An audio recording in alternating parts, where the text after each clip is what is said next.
Hello everyone, ಇವತ್ತು sari box folding ಯಾವ ಥರ ಈಸಿ ವೇಲಿ ಫೋಲ್ಡ್ ಮಾಡ್ಬೋದು ಅಂತ ನಮ್ಗೆ ತೋರಿಸ್ಕೊಡ್ತೀನಿ. ಆಲ್ರೆಡಿ ನಾನು ಸೊಂಟ ಪಾರ್ಟನ್ನು ಫೋಲ್ಡ್ ಮಾಡಿ ಇಟ್ಕೊಂಡಿದ್ದೀನಿ.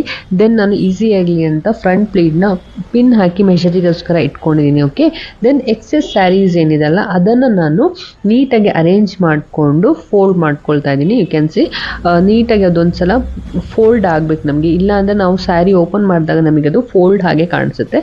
ನಾನು ಮೇಕ್ ಶೋರ್ ಮಾಡ್ಕೊಳ್ತಿದ್ದೀನಿ ನಾನು ಎಲ್ಲೂ ಕೂಡ ಫೋಲ್ಡಬಲ್ ಇಲ್ಲ ನನ್ನ ಸ್ಯಾರಿ ಅಂತ ಒಳಗಡೆ ಕೂಡ.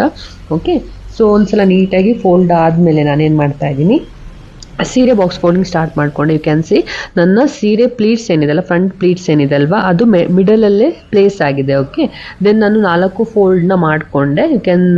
ನೀವು ಕೂಡ 4 ಫೋಲ್ಡ್ ಮಾಡ್ಕೊಳ್ಳಿ, ಆವಾಗ ನಿಮ್ಮ ಸೀರೆ ಕೂಡ ನೀಟಾಗಿ ಫೋಲ್ಡ್ ಚೆನ್ನಾಗಿ ಕಾಣುತ್ತೆ. ಓಕೆ, ದೆನ್ ನಾನು ಸ್ಯಾರಿನ ಉಲ್ಟಾ ಮಾಡಿಕೊಂಡು ಫ್ರಂಟ್ ಪ್ಲೀಟ್ಸ್ನ ಏನಿದೆ ಅಲ್ಲ ಅದನ್ನು ಅರೇಂಜ್ ಮಾಡ್ಕೊಳ್ತೀನಿ. You can see the ಪಿನ್ನಲ್ಲಿ